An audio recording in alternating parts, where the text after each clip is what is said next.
Bismillahirrahmanirrahim. Assalamualaikum warahmatullahi wabarakatuh. Waalaikumsalam warahmatullahi wabarakatuh. Alhamdulillah hamdan syakirin, hamdan hamidin, hamdan yuafi ni'ama wa yukafi'u mazidah.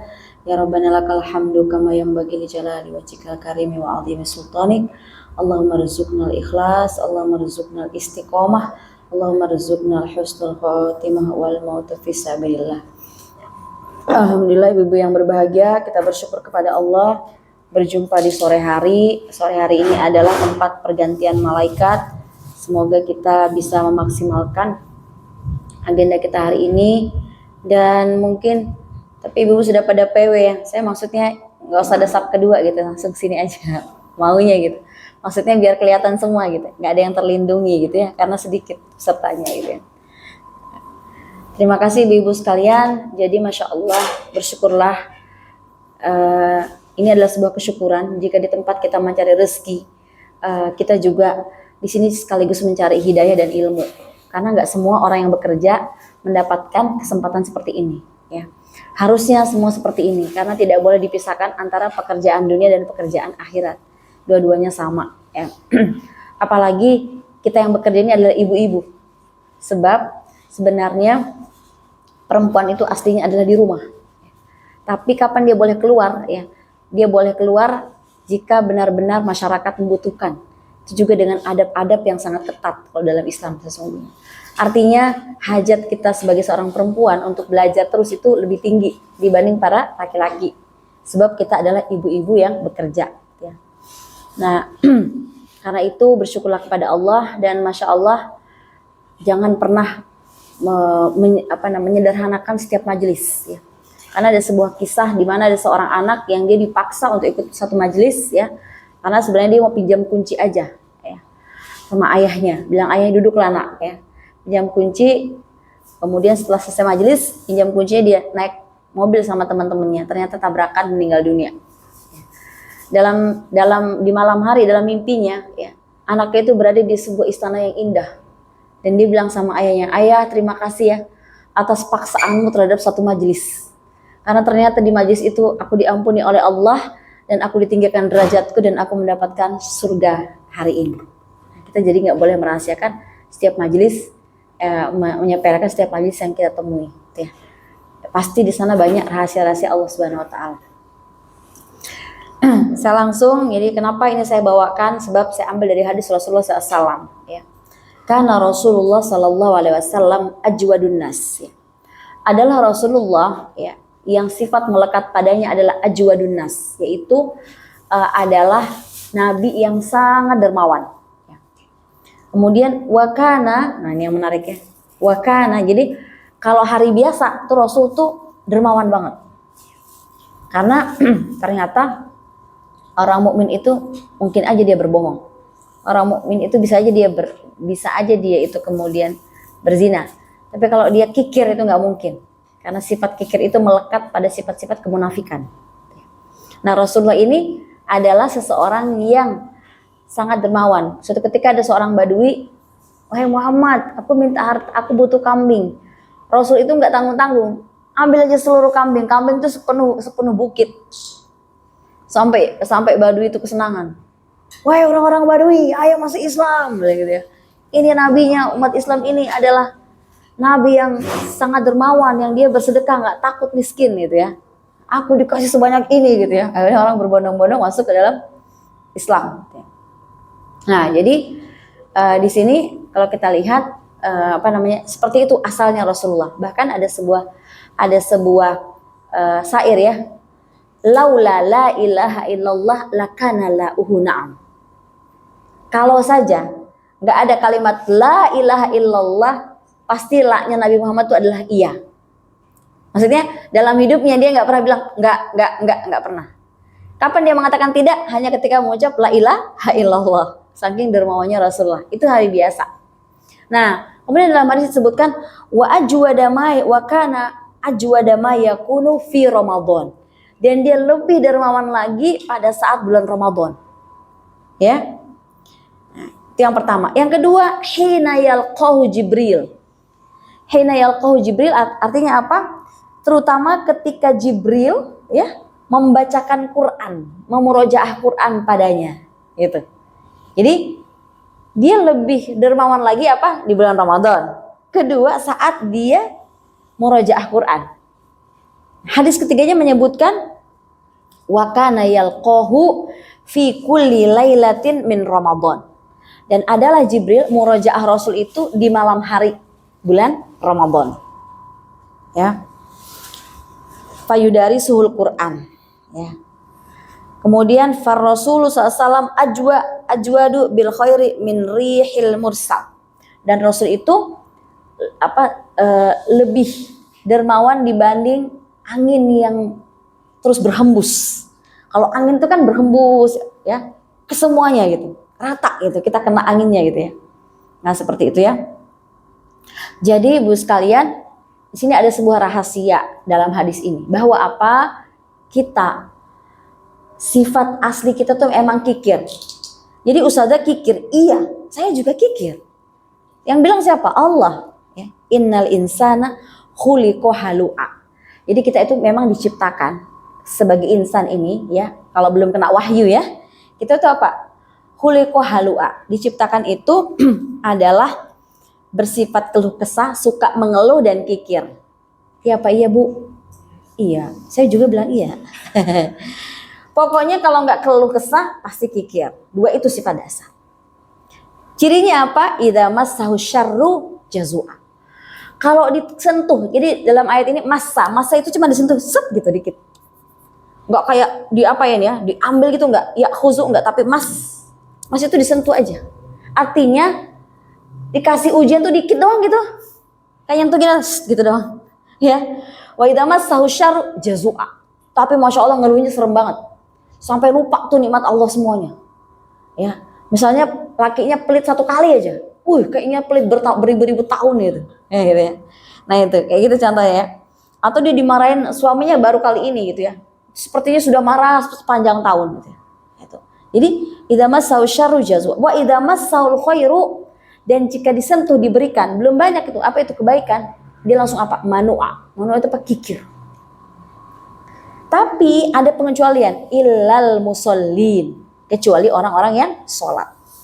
Alladzina hum fi sholatihim daimun. Orang-orang yang sholatnya apa? Terus menerus ya. Sholatnya nggak berhenti-berhenti. Maksudnya dia dari sholat ke sholat dan mengevaluasi sholatnya. Walladzina fi amwalihim haqqum ma'lum, dan orang-orang yang dalam hartanya tersedia bagian tertentu bagi orang miskin dan yang meminta-minta. Jadi itu. Jadi sifat dasarnya bakhil. Bahkan dalam hadis ya, ada dua hal yang itu selalu muda dalam diri orang yang tua. Jadi biar orang 80 tahun, 100 tahun juga, tapi tetap ada dua bagian yang selalu muda dalam dirinya. Apa itu? Yang pertama kata Rasulullah, hubbud dunya wa tulul amal. Cinta dunia dan panjang angan-angan. Coba diam-diam merenung, kira-kira usia segini tambah banyak keinginan nggak? Tambah, gara-gara tambah banyak tahu banyak cerita orang. Ih enak ya kayaknya punya begini, enak ya gitu. Tambah tua tuh tambah banyak keinginan. Apa yang menahan kita? Ya karena iman aja. Kalau karena iman tuh udah nggak karu-karuan dah. Keinginan kita nambah. Sampai yang bilang Rasulullah juga. Jadi dua yang nggak pernah muda, makin cinta dunia. Makanya jangan heran kalau ada orang tua kita semakin banyak permintaannya, gitu ya. Padahal sudah tua, nggak bisa, sudah mama makan itu nggak apa-apa, mama mau koleksi. Ada teman saya itu, ibunya itu dari dulu suka berlian, minta beliin mama juga nggak kemana-mana, atau suka tas. Banyak sudah 20 tasnya mah, ada juga pergi undangan. Nggak apa-apa, mama suka itu tas, taruh aja lagi di situ. Ya Allah, gitu memang Bu, ya. Diingat ya, di gue ini ada dua yang selalu muda. Cinta dunia sama panjang keinginan, banyak keinginan ya. Dan itu keinginan dunia semua. Gitu. Bukan nggak boleh, tapi kita waspadalah. Ya. Nah, jadi seperti itu. Dan satu lagi di sini disampaikan kita harus berusaha. Di Ramadan ini lebih dermawan. Karena gini, dalam Al-Quran, jadi di antara perkara yang orang tuh ingin balik ke dunia bukan buat sholat, tapi buat sedekah. laula akhortani, kalau bisa ditunda kematianku, la asadaqo, aku pengen sedekah. Para ulama mengatakan kenapa? Karena pahala sedekah ini luar biasa. Saya pernah mendengar ceramahnya Gus Baha, dia mengatakan, sebagai muslim, ada 2 hal yang kamu harus perjuangkan jadi prioritas. Apa itu? Selalu latihan untuk berakhlakul karimah. Karena akhlak yang baik itu adalah tujuan daripada agama ini. Jadi sholat misalnya, inna sholata, itu sarana aja. Sarana sholat itu, wasilah, bukan tujuan. Tujuannya apa? Tanha anil fahsya wal munkar. Kita terhindar dari perbuatan keji dan mungkar, lisan maupun mata maupun anggota tubuh. Kemudian puasa, kutiba alaikumusiyam, itu hanya sarana puasa ini. Tujuannya apa? La'allakum tattaqun. Dan takwa yang pertama, ciri takwa yang pertama adalah apa? Wa atal mala ala hubbihi dzawil qurba wal yatama wal masakin. Ciri takwa yang pertama Allah gambarkan soal Al-Baqarah apa? Suka memberi. Bukan sekedar sholat, bukan sekedar sabar, suka memberi. Itu ciri takwa. Dan itu apa? Itu adalah tujuan dari apa? Puasa. Wa atal mala ala hubbi dzawil qurba. Yang ketiga adalah zakat. Khuz min amwalihim, ambillah harta-harta mereka. Apa ini? Sarana, bukan tujuan. Untuk apa tujuannya ya Allah? Tutahhiruhum wa tuzakkihim biha. Supaya jiwa mereka bersih, hati mereka bersih. Karena bersih-bersih yang paling kerasa ya, di samping sholat adalah sedekah atau zakat-zakat kita. Di sini Mbak, silakan Mbak. Di sini juga boleh ya. Nah, kemudian yang berikutnya adalah, saya ulang ya Bu, jadi apa tadi ada 2 hal. Karena Rasulullah itu innama bu'istu li utammima makarimal akhlak. Dan yang menarik disebutkan oleh para ulama, ada 60.000 hadis. Ya. Tapi mungkin sekitar 55.000-nya itu membahas tentang akhlak.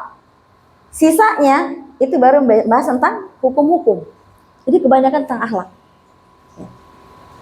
Bahkan kalau nggak salah, Al-Quran itu sekitar 5% aja yang membicarakan hukum. Sisanya adalah akhlak. Kisah-kisah Nabi itu juga dalam bingkai akhlak semua. Hanya akhlak ini menjadi tujuan. Karena dia apa? Dia adalah tujuan dari setiap ibadah kita. Itulah mengapa ada orang muflis nanti. Apa itu orang muflis? Orang yang bangkrut. Apa itu? Orang yang datang dengan pahala sholat, pahala ini semuanya.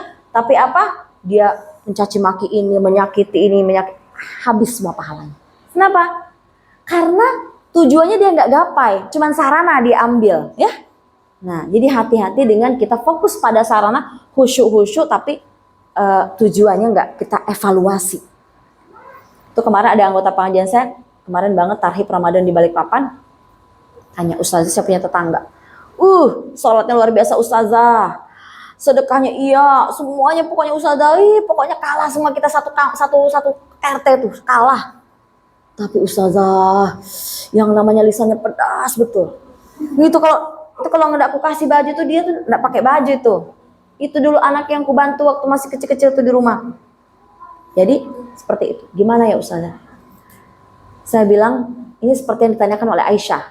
Tapi saya nggak tahu ya konteksnya. Pokoknya kalau Aisyah ketika itu ada yang tanya, ya Rasulullah, ini ada seorang wanita yang sering bangun malam tapi suka menyakiti tetangganya. Di mana dia Rasulullah? Rasul bilang hiya finnar, dia di neraka. Rasul nggak bilang entar dulu ya tanya sama Allah, enggak, langsung eksekusi hiya finnar. Ya.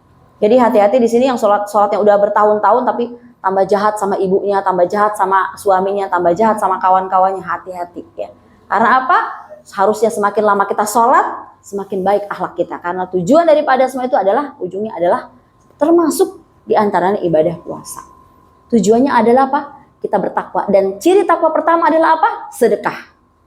Dan sedekah itu perlu dilatih. Kenapa? Karena ada fakta juga di Quran yang perlu kita pelajari. Apa itu? Inna syaitona ya'idukumul faqra. Setan itu setiap kali kita mau sedekah, ya'idu. Ya'idu apa? Menjanjikan. Atau kata ulama menakut-nakuti. Tentang apa? Kefakiran. Di sini dalam bahasa Arabnya, ya'idu itu dia fi'il mudhari. Continuous tense. Artinya apa? Sepanjang Anda hidup, sepanjang Anda mau bersedekah, setan mangkrong pada Anda. Pertama apa? Yang dimaksud dengan fakro. Kita bilang gini, ya Allah gue memang miskin, gaji UMR doang, lihat tuh cicilan anak, cicilan ini. Gak bisa, harusnya nih saya nih, orang yang dikasih sedekah malahan, bukan yang sedekah. Gitu. Terus kita punya perasaan suka banget kalau dikasih, tapi berat banget kalau memberi. Itu kata Imam Ali bin Abi Thalib, ciri iman kita menurun. Jadi hati-hati orang yang sukanya dikasih hadiah, sukanya ditraktirin. Hati-hati itu ya. Tapi nggak suka mentraktir. Tapi kalau suka mentraktir dan suka ditraktir nggak apa-apa, imannya masih bagus. Yang repot kalau lebih suka ditraktir dan bahagianya luar biasa. Harusnya bahagia luar biasa saat mentraktir. Itu baru benar. Itu kata Ali bin Abi Thalib, kalau mau mengukur iman kalian terkait dengan sedekah. Dan yang paling tahu ya kita sendiri. Gak bisa, oh kalau saya suka yang mentraktir kok, ya belum tentu. Benarkah di hati Anda? Atau Anda merasa berat? Ya kan? Jawaban, jadi karena Allah bilang gini, balil insanu ala nafsihi basir.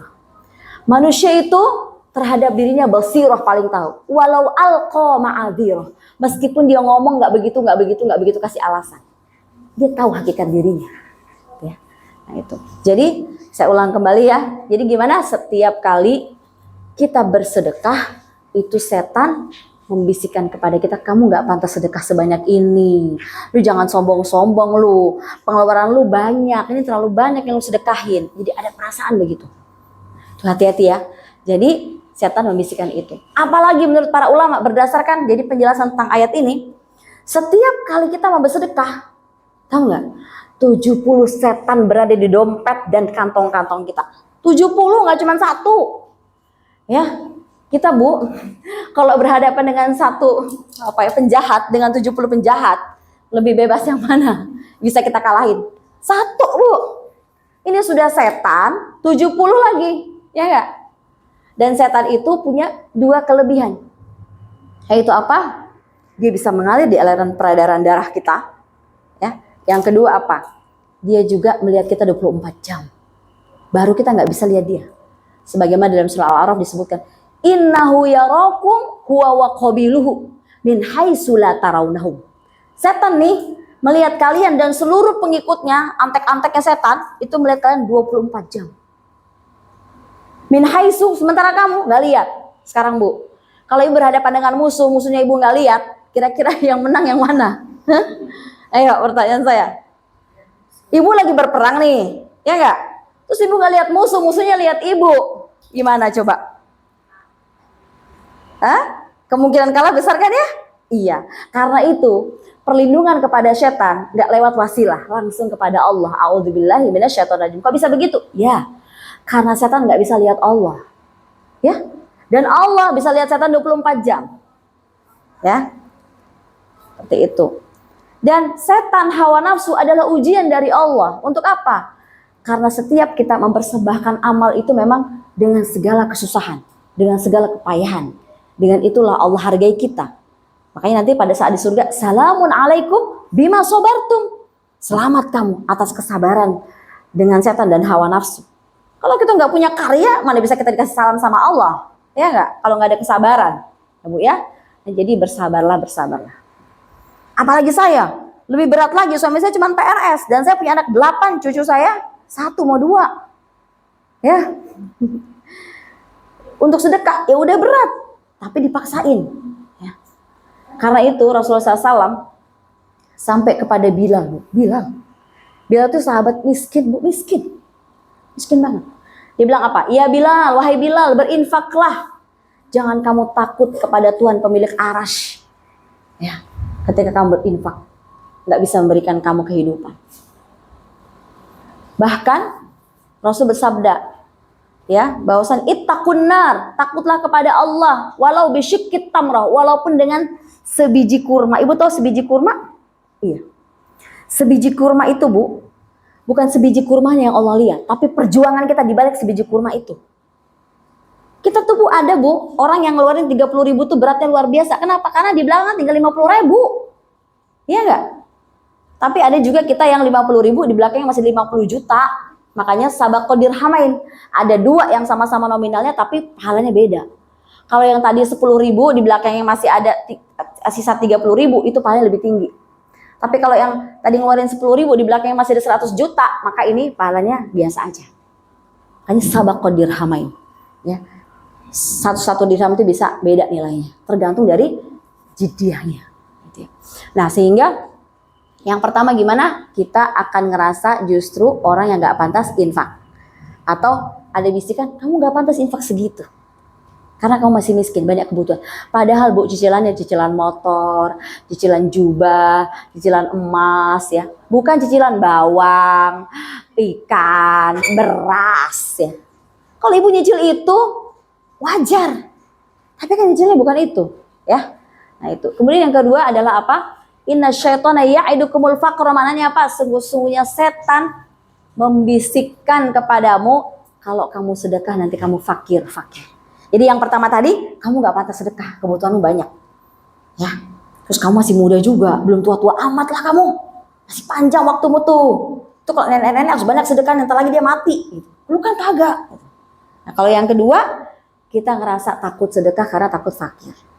Atau yang lebih parah kali ini apa? Ada yang sedekah buatnya dunia. Ngasih 1 juta berharap apa? 100 juta.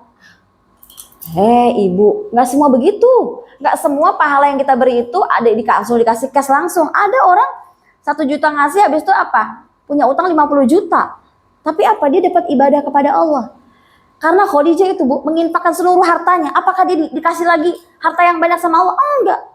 Dia miskin sepanjang hidupnya setelah itu. Kemudian dia punya, tapi dia sudah dapat salam saat di dunia dan punya rumah. Dikabarkan sudah punya rumah di surga. Padahal dia masih di dunia. Itu yang diberi oleh Allah. Jadi janganlah sampai kita juga sholat duha supaya apa? Rezekinya banyak. Jangan cuma gitu buat itulah Bu. Sholat duha buat selama dunia akhirat. Kita tuh ya sampai sholat kita juga matre coba. Ya kan? Sampai sedekah kita juga matre. Ibu-ibu juga gitu kalau anaknya mau ujian. Saya sedekah ya ustazah buat anak saya sukses ujian. Bukan nggak boleh Bu. Ya. Tapi kadang-kadang ada sedekahnya benar-benar saat anaknya ujian aja. Itu nggak boleh. Berarti apa? Kita matre dengan agama ini. Dan kita ini umat Nabi Muhammad.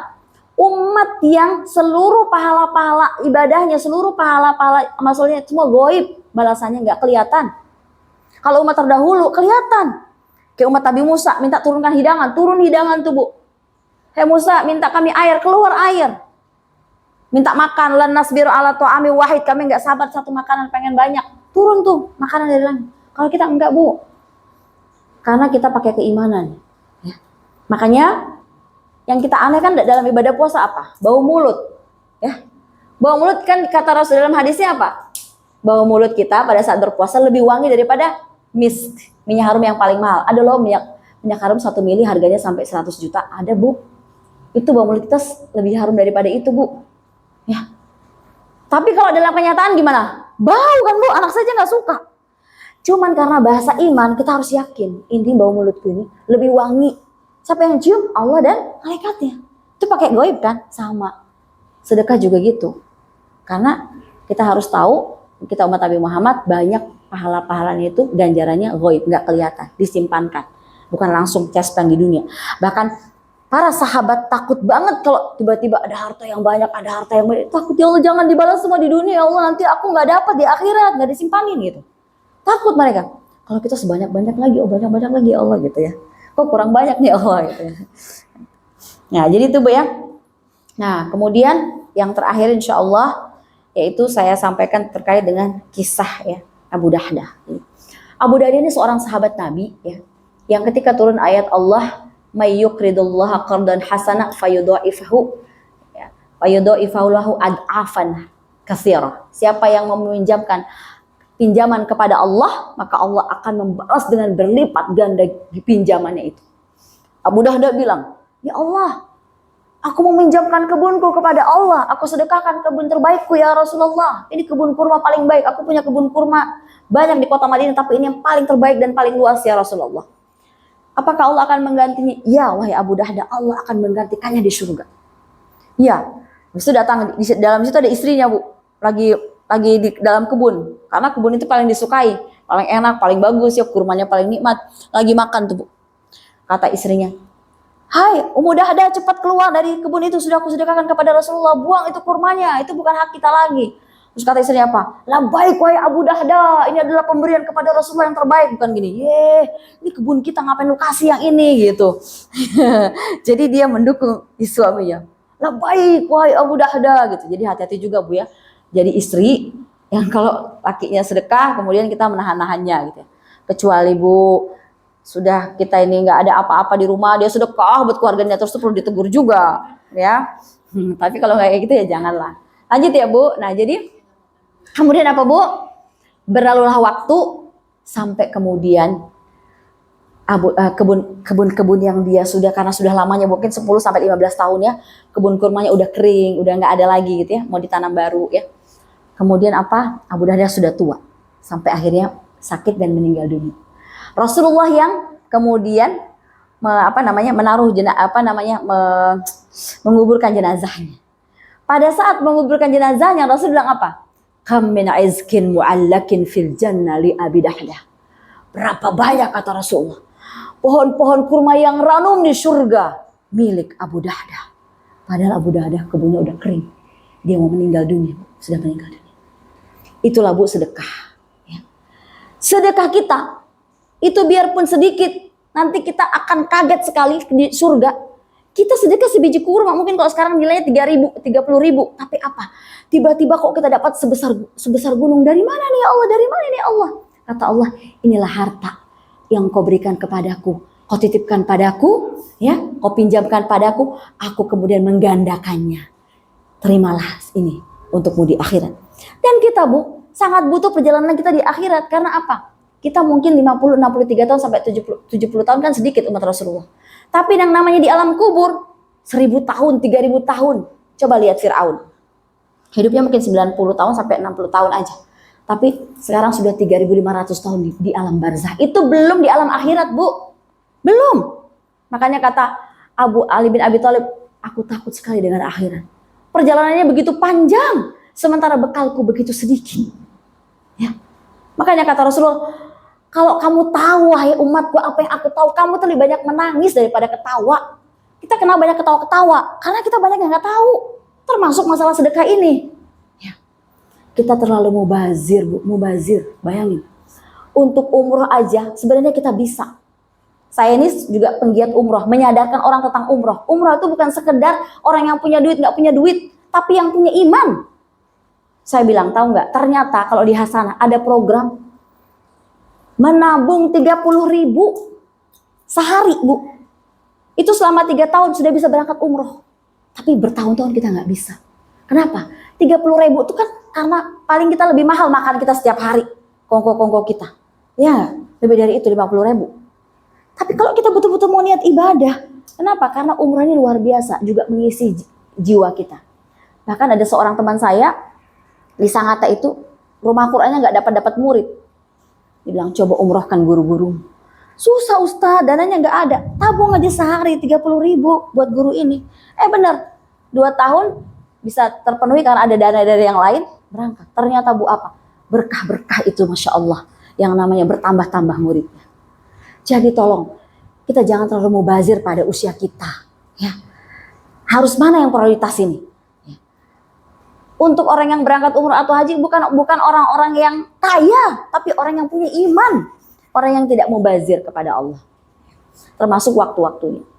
Jadi sekali lagi, ini yang pertama adalah terkait dengan pentingnya kita bersedekah. Yang kedua adalah sebuah kisah seseorang yang suka bersedekah. Dia suka bersedekah dan selalu ikhlas dalam sedekahnya. Suatu kali dia bersedekah. Ternyata Bu sedekahnya kepada siapa? Kepada seorang laki-laki. Ternyata kata penduduk itu, ternyata laki-laki ini pencuri. Ya, kamu ngapain sedekahin pencuri gitu ya? Ya Allah, dia sedih banget, ya Allah. Kenapa sedekah sama pencuri ya Allah? Kok salah sedekahku ya Allah gitu ya. Kemudian besoknya dia sedekah lagi kepada seorang perempuan. Terus dia bilang, lu salah sedekahnya, itu pelacur. Ngapain pelacur kasih sedekah sebanyak itu? Ya Allah, kok salah lagi sih sedekahku gitu ya. Kok salah sasaran lagi sama orang pelacur gitu kan. Sedih dia ya.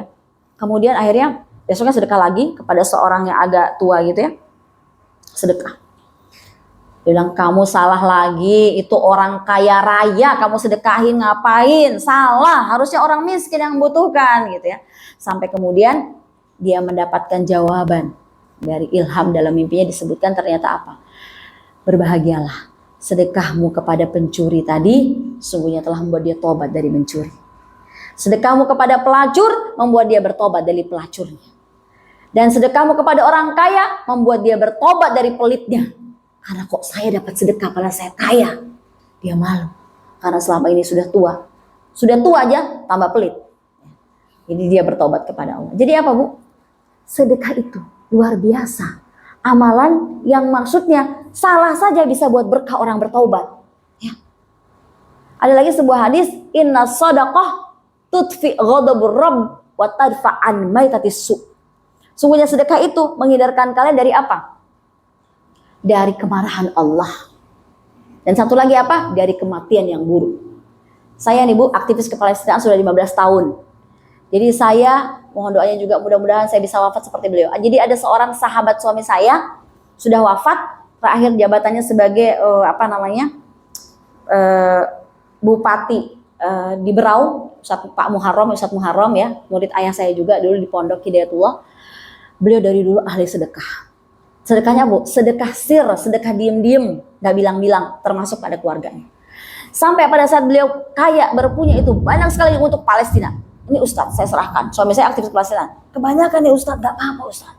Untuk Palestina, kita buat berjihad Ustadz, gak apa-apa. Sampai dia menjadi bupati, dia bilang, Ustadz, ayo saya bantu masuk ke pelosok-pelosok biar semua orang tahu tentang tanggung jawabnya untuk Al-Aqsa Ustadz.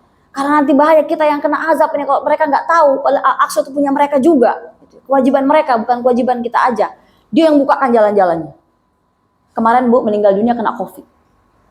Dikuburkan di pekuburan COVID. Pada saat mau dipindahkan jenazahnya, sudah 1 tahun, itu sudah disiapkan seluruh para ahli, ya, orang-orang untuk jangan sampai bau busuk itu jenazahnya disiapkan semua.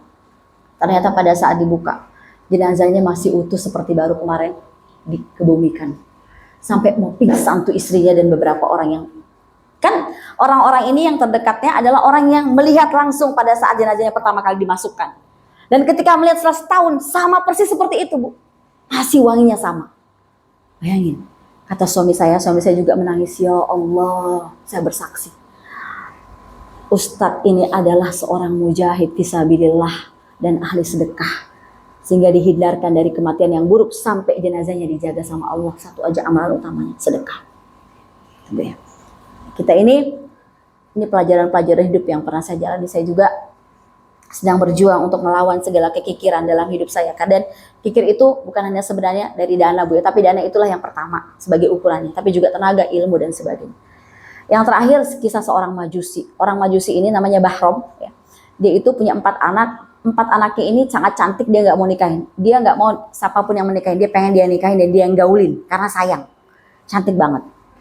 Abdullah ibnul Mubarak bermimpi pada saat dia di Madinah, bermimpi bertemu Rasulullah dan katakan, wahai Abdullah ibnul Mubarak, salamkan kepada umatku, dia bernama Bahrom, orang Majusi. Ya. 3 kali Rasul dimimpikan 3 kali Abdullah ibnul Mubarak. Akhirnya dia pulang ke kampungnya, dia tanya, adakah di sini namanya Bahrom? Ada, orang Majusi di sana tinggal. Datang. Hai Bahrom, kamu mendapatkan salam dari Nabiku Muhammad SAW. Sebenarnya apa amalanmu? Kata Bahrom. Ya, kamu dapat salam. Iya. Gak ada amalanku. Hanya saja aku tuh suatu ketika punya anak, aku sudah nikahin dan aku pengen gaulin.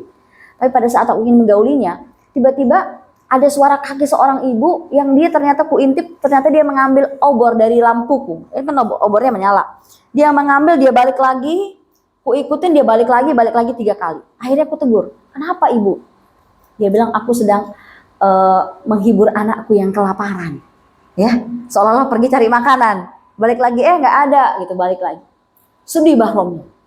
Bawa ke sana makanannya sama ibu itu, dia dengar suara tangisan anak-anak perempuan gitu ya, berapa orang itu. Dia sedih, dia nyarinya apa? Aku nggak mau lagi gauli anakku. Sedih. Dia ingat bagaimana perasaan anak-anak seperti itu. Dia akhirnya terhindar dari perbuatan zina, perbuatan haram. Dan akhirnya apa? Dia pulang dan kata Abdullah ibn Mubarak, oh, sedekahmu inilah yang membuat engkau mendapat salam dari Nabiku Muhammad SAW.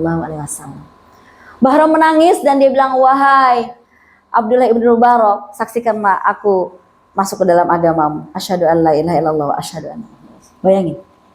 Amalan sedekah orang Majusi saja, ya, itu membuat ya kebaikan buat dirinya sendiri dengan mendapatkan hidayah. Apalagi kita.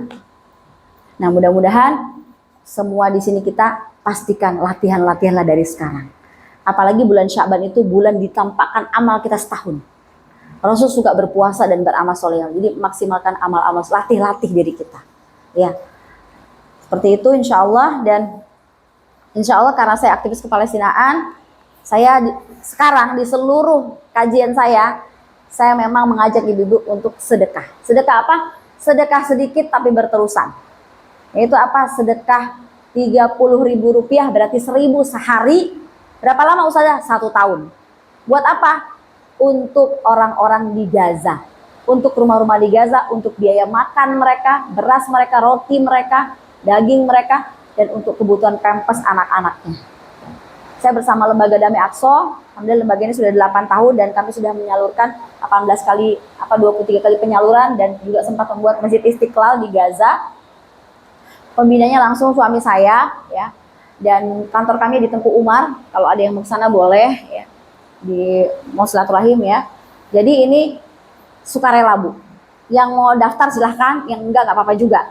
Saya biasa di seluruh pengajian memang saya siapa yang mau daftar dan ini 1 tahun. 30.000 aja. Ustazah saya mau nambah, silahkan kalau mau nambah. Kenapa angka 30.000? Karena saya berdasarkan hadis Rasulullah bahwasanya apa? Ahabul a'mali ilallah adwamuha wa in qalla. Sebaik-baik amal itu berterusan walaupun sedikit. Nah, kemarin ada yang bilang saya malu saja 30.000, saya mau 50.000. Nggak apa-apa Bu. Saya malu banget karena gaji saya sekian, saya mau 2,5. Ya silahkan. Tapi saya memang angka nominalnya paling rendah. Kenapa? Karena supaya orang-orang yang susah juga bisa ikut. Kayak kemarin ada penyapu jalan ikut. Ya, ada tukang sayur ikut. Yang gajinya nggak jelas, 30.000 dan dia bahagia. Ya. Nah, seperti itu Bu ya, silakan tulis nama, nomor telepon, tanda tangan. Oke. Nah. Kalau menurut saya sekarang, kenapa? Karena setannya lagi nggak ada nih, banyak malaikat. Karena kalau keluar udah, jangan, bahaya, nggak usah, gitu ya. Tapi kalau di sini juga ibu masih ragu-ragu, ya nggak apa-apa. Karena apa? Urusan sedekah sama kayak urusan hidayah, nggak bisa dipaksa, meskipun sama ustazah. Ya, itu ya. Mungkin itu karena apa Bu? Masjidil Aqsa adalah keberkahan kita. Sebenarnya Bu, wasiat Rasul terakhir sebelum wafatnya kan yang kita tahu ummati sama wanita. Enggak Bu, satu lagi ada. Rasul bilang bantu pasukan Usama. Pasukan Usama ini adalah pasukan yang akan apa?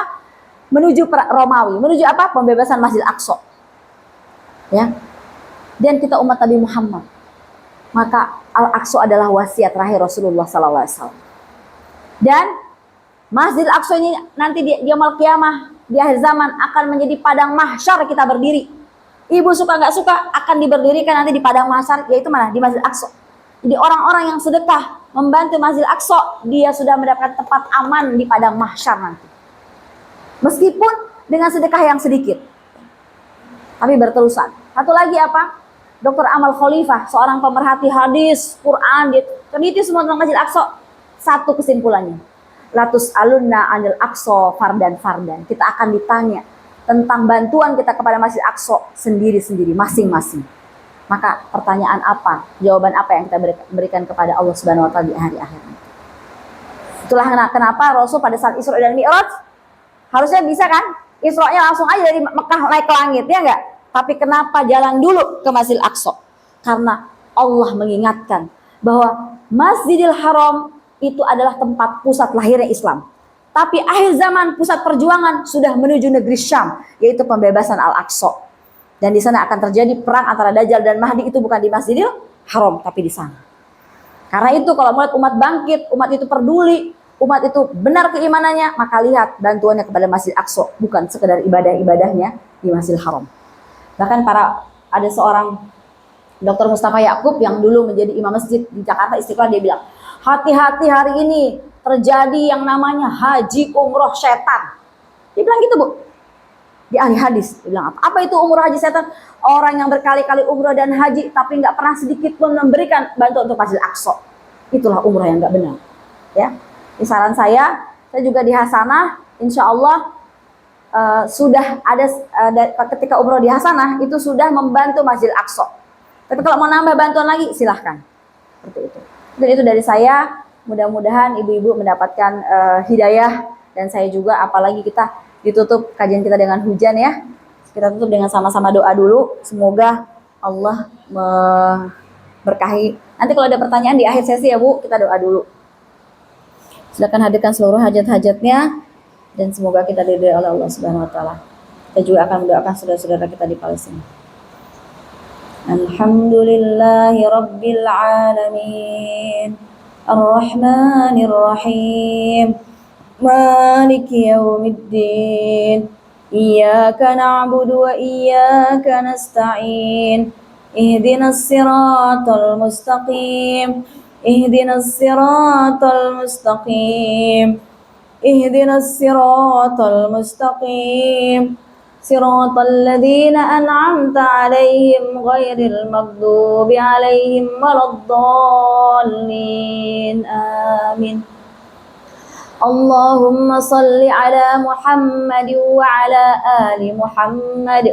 Allahumma salli ala Muhammad wa ala ali Muhammad. Rabbana zalamna anfusana wa illam taghfir lana wa tarhamna lanakunanna minal khasirin. La ilaha illa anta subhanak inni kuntu minadh dhalimin.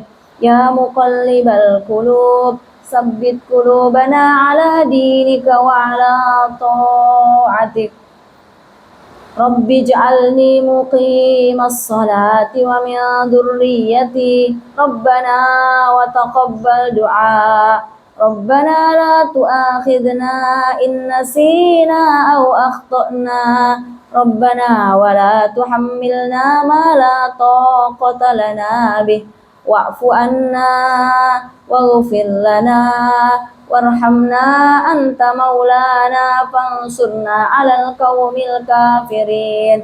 Allahumma barik lana fi Rajabin wa Sya'ban wa ballighna Ramadan wa ballighna Ramadan wa ballighna Ramadan. Allahumma ansur ikhwanana fi Gaza. Allahumma ansur ikhwanana fi Palestin. Allahumma ansurhum nasran aziza. Allahumma ahrirna al-masjidil aqsa warzuqna salatan fi. Allahumma inna nas'aluka salamatan fid din wa afiyatan fil jasad wa ziyadatan fil ilm wa barakatan fil rizq wa taubatan qabla al-maut wa rahmatan 'indal maut wa maghfiratan ba'dal maut. Allahumma hawwin 'alaina fi sakaratil maut wan najata minan nar wal afwa 'indal hisab. Allahumma ighfirli wa liwalidayya warhamhuma kama rabbayani shaghira. Rabbana atina fid dunya hasanah wa fil akhirati hasanah wa qina 'adzaban nar. Allahumma amin. Allahumma amin. Allahumma amin. Wa sallallahu ala sayyidina Muhammad wa ala alihi wa sahbihi wa sallim. Subhana rabbika rabbil izzati amma yasifun wa salamun alal mursalin walhamdulillahi rabbil alamin. Aqulu qawli hadza wa astaghfirullahi wa lakum. Khitamuhu miska fi dzalika falyatanafasul mutanafisun. Assalamualaikum warahmatullahi wabarakatuh. Waalaikumsalam.